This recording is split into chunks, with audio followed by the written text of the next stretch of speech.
23 April রোজ শনিবার ফরাজিকান্দা আওয়ামী লীগ প্রধান office কার্যালয়ে বন্দর উপজেলা আওয়ামী লীগের যুগ্ম সাধারণ সম্পাদক তথা ফরাজিকান্দা গুড লাক ক্লাবের সভাপতি মোহাম্মদ শাহাদাত হোসেনের উদ্যোগে প্রয়াত জননেতা মরহুম কাজীমুদ্দিন প্রধানের স্মরণে শোকসভা ও দোয়া মাহফিল অনুষ্ঠিত হয়েছে। উক্ত দোয়া মাহফিলে প্রধান অতিথি হিসেবে উপস্থিত ছিলেন বন্দর উপজেলা পরিষদের চেয়ারম্যান পদপ্রার্থী আলহাজ এম এ রশিদ। অন্যদের মধ্যে আরও উপস্থিত ছিলেন মোহাম্মদ নাজিমুদ্দিন প্রধান, বন্দর উপজেলা জাতীয় পার্টির সভাপতি মোহাম্মদ বাচ্চু মিয়া প্রধান, কলাগাছিয়া ইউনিয়ন আওয়ামী লীগের সাধারণ সম্পাদক ইব্রাহিম কাশেম, বন্দর উপজেলা আওয়ামী লীগের যুগ্ম সাধারণ সম্পাদক তথা ফরাজিকান্দা গুড লাক ক্লাবের সভাপতি মোহাম্মদ শাহাদাত হোসেন, সাজ্জাদ হোসেন অপু, ইস্তিয়াক মেম্বার, আওয়ামী লীগ নেতা আব্দুল হাই, কাজী বশির, সুজন মীর, মারুফ মীর, এ আর সনি সহ উপস্থিত ছিলেন কলাগাছিয়া ইউনিয়ন আওয়ামী লীগ ও অঙ্গ সংগঠনের নেতাকর্মীরা।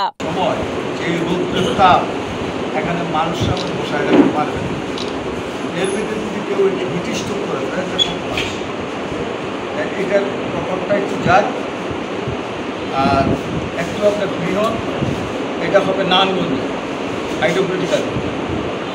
এখানে আমরা একটা চিন্তা করছিলাম হাজার ফেডারেশনের সভাপতি আমার ছোটো ভাই, ওই ফেডারেশনের সাথে আবার সে যুক্ত ছিল, আসলে আমার ছিল ভালো একটা সম্পর্ক ছিল।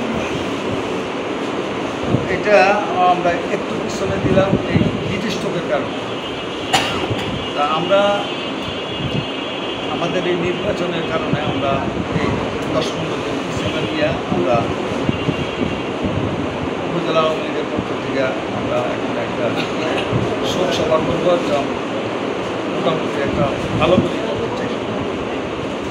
যাই হোক, এইসব প্রস্তুতি আমাদের আছে, আপনারা আমাদেরকে সহযোগিতা করবেন।